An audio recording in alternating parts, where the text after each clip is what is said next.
అండి welcome to Pavan dental YouTube channel. This is doctor Pavan Kumar, Pavan dental hospitals, Hayathnagar, Rangareddy జిల్లా. ఈరోజు మనం తెలుసుకోబోయే విషయం ఏమిటి అంటే, తిన్న తర్వాత వెంటనే బ్రష్ చేసుకోవాలా? చాలామంది చెప్తుంటారండి తిన్న వెంటనే బ్రష్ చేసుకోవడం అనేది చాలా మంచిది అని. అయితే ఇక్కడ కొన్ని విషయాలు మనం జాగ్రత్తగా అబ్జర్వ్ చేయాలి అండి. అవేంటే మనం ఈ వీడియోలో చాలా డీటెయిల్గా చూద్దాం. సో స్కిప్ చేయకుండా, ఏది కూడా మిస్ కాకుండా జాగ్రత్తగా చూడండి. ఓకే, మామూలుగా ఈ విషయం గురించి మనం తెలుసుకోలే ముందు అసలు మన ఆహారపు అలవాట్లు ఎలా ఉంటాయి అనేది మనం ఒకసారి తెలుసుకుందామండి. మన భారతదేశంలో ముఖ్యంగా మన సౌత్ ఇండియన్ సైడ్ ఫుడ్ ఎలా ఉంటుంది అంటే, ఎక్కువగా మనం పెరుగుతో ఫుడ్ అనేది ఎండ్ చేస్తామన్నమాట. అంటే మనకు చివరిలో మనం పెరుగు అనేది మనం కంపల్సరీగా తింటాం అనమాట. కొంతమంది ఇంకా మజ్జిగ కూడా కలుపుకుంటారు. ఓకే, ఈ పెరుగు వల్ల ఎలా తయారవుతుంది అనేది మీ అందరికీ కూడా చాలా బాగా తెలుసు. పాలను తోడేయడం వల్ల అది పెరుగుగా మారుతుందని. అయితే ఈ పాలు పెరుగుగా మారే క్రమంలో పాలల్లో లాక్టోబాసిల్లస్ బ్యాక్టీరియా వల్ల ఆ పాలు అనేది పెరుగుగా మారుతుంది.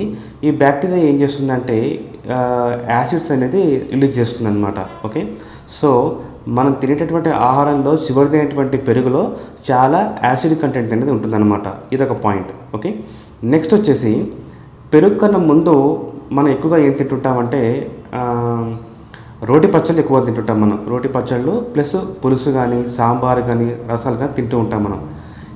వీటిలో మనం ఎక్కువగా చింతపండు అనేది వాడుతుంటాం అనమాట. ఈ చింతపండులో మనకు tartaric acid, quinic acid, malic acid, ఇలా రకరకాల యాసిడ్స్ అనేవి ఉంటాయి అన్నమాట. ఈ యాసిడ్స్ వల్ల చింతపండుకు ఈ పులుపు అనే గుణం వస్తుందన్నమాట. సో ఈ పులుపు కోసం అని చెప్పి మనం చింతపండుని ఎక్కువగా మనం రసాల్లో కానీ, సాంబార్లో కానీ, పులుసుల్లో కానీ వాడుతూ ఉంటాం. సో ఇక్కడ కంక్లూజన్ ఏంటి అంటే, మనం డైలీ తినే ఆహారపు అలవాట్లలో చివరిగా మనం తినేటువంటి 2 లేదా 3 రకాల ఆహార పదార్థాలు అనేవి ఎక్కువగా యాసిడ్ కంటెంట్ అనేది ఉంటుందన్నమాట. సో దీనివల్ల ఏమవుతుందంటే, మనం బ్రష్ తిన్న తర్వాత వెంటనే కనుక మనం బ్రష్ చేసుకున్నట్లయితే ఈ ఆమ్ల గుణం కలిగేటువంటి ఆహార పదార్థాలు అనేవి మనకు పంటి మీద అనేది పేరుకుపోయి ఉంటుందన్నమాట. పంటి మీద మరియు పన్ను మధ్యన ఉన్నటువంటి ఇరుకు సందుల్లో అదంతా కూడా పేరుకుపోయి ఉంటుంది. సో ఎప్పుడైతే మనం తిన్న వెంటనే బ్రష్ చేసుకున్నట్లయితే ఈ ఆమ్ల గుణం అనేది పన్ను లోపలికి చొప్పించబడుతుంది.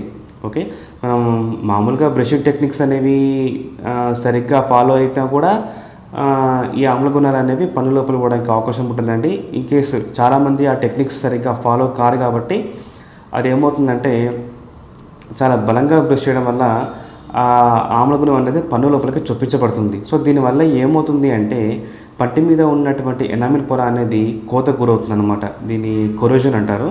కెమికల్ కొరోజన్ అంటే ఒక యాసిడ్ అనే కెమికల్ వల్ల టూత్ అనేది అరిగిపోతుంది కాబట్టి దీన్ని కెమికల్ కొరోజన్ అంటారు. సో మరి ఇలా జరగకుండా ఉండాలంటే ఏం చేయాలి అంటే, ముందుగా మనం నోటిలో నీరు వేసుకొని గట్టిగా 3 నుంచి 4 సార్లు పుక్కిలిచ్చి ఉమ్మేయాలన్నమాట.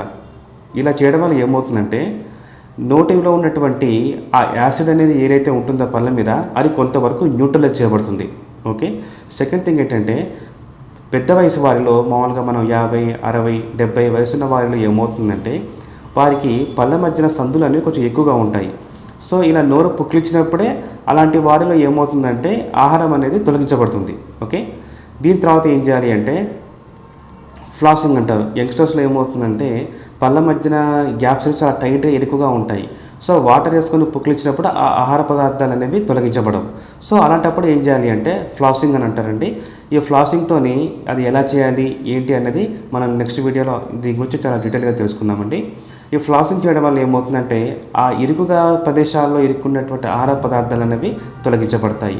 దాని తర్వాత మళ్ళీ ఇంకోసారి వాటర్ వేసుకొని మళ్ళీ పుక్కిలిచ్చి ఉమ్మేయాలన్నమాట. ఓకే, నెక్స్ట్ ఏం చేయాలంటే 4th స్టెప్ వచ్చేసి అప్పుడు 30 నుంచి 40 నిమిషాలు గ్యాప్ ఇవ్వాలండి. గ్యాప్ ఇచ్చి అప్పుడు బ్రష్ చేసుకోవడం అనేది చాలా మంచి habit. Okay, take home message వచ్చేసి ఇవాళ ఫస్ట్ తిన్న వెంటనే మనం నోట్లో వాటర్ వేసుకొని గట్టిగా పుక్కిలించాలి. తర్వాత ఫ్లాసింగ్ చేసుకోవాలి. దాని తర్వాత మళ్ళీ వాటర్తో గట్టిగా నోరంతా కూడా పుక్కిలిచ్చి ఉమ్మేయాలి. మళ్ళీ 4th స్టెప్ 30 నుంచి 40 నిమిషాలు గ్యాప్ ఇచ్చి దాని తర్వాతనే మళ్ళీ మనం బ్రష్ చేసుకోవాలి. ఓకే, ఈ బ్రషింగ్ అనేది ఎలా చేసుకోవాలి ఏంటి అనేది మా నెక్స్ట్ వీడియోలో దీని గురించి చాలా డీటెయిల్గా చెప్తానండి. అది మాత్రం మిస్ కాకుండా ఉండాలి అంటే మా ఛానల్ సబ్స్క్రైబ్ చేసుకోండి. ఓకే, ఈ ఇన్ఫర్మేషన్ మీకు నచ్చినట్లయితే లైక్ చేయండి, షేర్ చేయండి. Okay, this is doctor Pavan Kumar, Pavan dental hospital, Hayathnagar, Rangareddy జిల్లా, signing off. We wish you a happy and healthy smile. Thank you.